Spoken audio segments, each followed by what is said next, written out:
Momen Aurel dicueki keluarga Atta di acara anak Aliyah, aksi sang mertua ganti caption disorot. Momen Aurel Hermansyah disebut dicuekin saat sesi foto keluarga besar Gen Halilintar disorot. Momen itu terjadi usai acara Tedasiten Putra Thorik Halilintar dan Aliyah Mas Said. Gerak-gerik Aurel yang tampak canggung di tengah keluarga Gen Halilintar dan Aliyah itu sempat direkam tamu undangan. Terlihat Aurel sempat berdiri di paling pinggir saat sesi foto keluarga. Berbeda dengan anggota keluarga lain yang aktif mengobrol dan mengarahkan kamera, Aurel justru diam sembari menggandeng putri sulungnya, Amena. Momen tersebut lantas dikomentari netizen. Publik heran kenapa Aurel tidak berdiri di barisan keluarga Atta yang notabene sudah jadi keluarganya.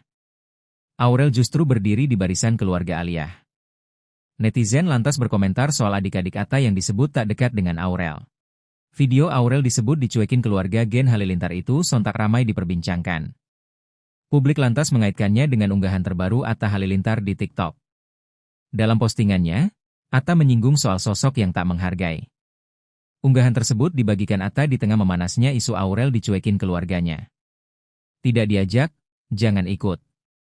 Tidak dilibatkan, jangan ikut campur. Tidak diundang, jangan datang. Tidak diharga, jaga jarak. Karena self-respect itu bukan tentang sombong. Tapi tahu tentang nilai diri kamu sendiri. Kamu berhak ada di tempat yang ngerespon kehadiran kamu.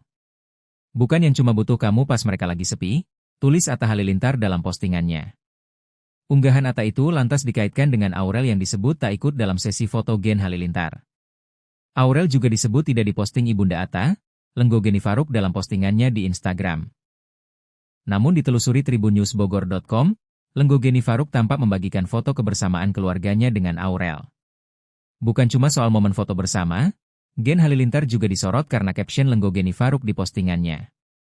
Dalam unggahan awalnya, Geni Faruk tampak menuliskan doanya untuk sang cucu, Arash. Geni menulis di caption bahwa Arash anak Thorik dan Aliyah adalah cucu kesayangannya. Ibu 11 anak itu juga memuji sosok Arash yang tak rewel selama acara Tedasiten berlangsung. Unggahan Geni itu sontak ramai dikomentari netizen. Hingga selang beberapa saat, Geni mengedit captionnya. Geni mengganti kata-kata soal cucu kesayangan menjadi cucuku sayang. Doa gada-gadi buat cucuku sayang Ahmad Arasi Omar bin Tarik Halilintar jadi anak YG soleh, bertakwa, sehat 2 jiwa raga berjaya dunia akhirat, tulis Geni Faruk meralat caption sebelumnya.